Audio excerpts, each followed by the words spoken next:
সবাইকে আমার এই নতুন ভিডিওতে অনেক অনেক স্বাগতম। আমার নাম অ্যাডভোকেট সুজিত সরকার শরৎ। আজকে আমি আপনাদের মধ্যে সবচেয়ে গুরুত্বপূর্ণ যে বিষয়টি সেটা নিয়ে আলোচনা করব। পুলিশ কি পারে বিনা ওয়ারেন্টে কাউকে গ্রেপ্তার করতে? হ্যাঁ, পুলিশ অবশ্যই পারে বিনা ওয়ারেন্টে যে কোনো ব্যক্তি গ্রেপ্তার করতে।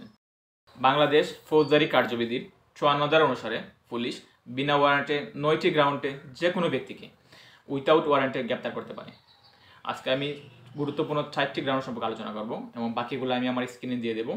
প্রথম গ্রাউন্ড, কোনো ব্যক্তি যদি রাষ্ট্রদ্রোহিতা কাজের সাথে জড়িত থাকে, কোনো ব্যক্তি যদি এমন কোনো কাজ করে যা আমলযোগ্য এবং সেটা যদি পুলিশের সামনে হয়, কোনো ব্যক্তি যদি পলাতক আসামি হয়ে থাকেন বা কোনো ব্যক্তিকে যদি পুলিশ চোরাই মাল সহ গ্রেপ্তার করেন, তাহলে পুলিশ তাদেরকে বিনা ওয়ারেন্টে গ্রেপ্তার করতে পারবে। আপনাকে তো পুলিশ ধরে নিয়ে গেল, এখন আপনি কি করবেন?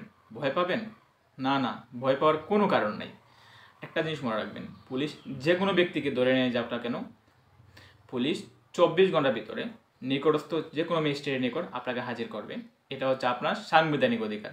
হ্যাঁ, আপনার যে প্রথম কাজ সেটা হচ্ছে আপনি একজন আইনজীবী নিয়োগ দেবেন এবং সেই আইনজীবী আপনার পক্ষে হয়ে ম্যাজিস্ট্রেটের কাছে জামিনে আবেদন করবে।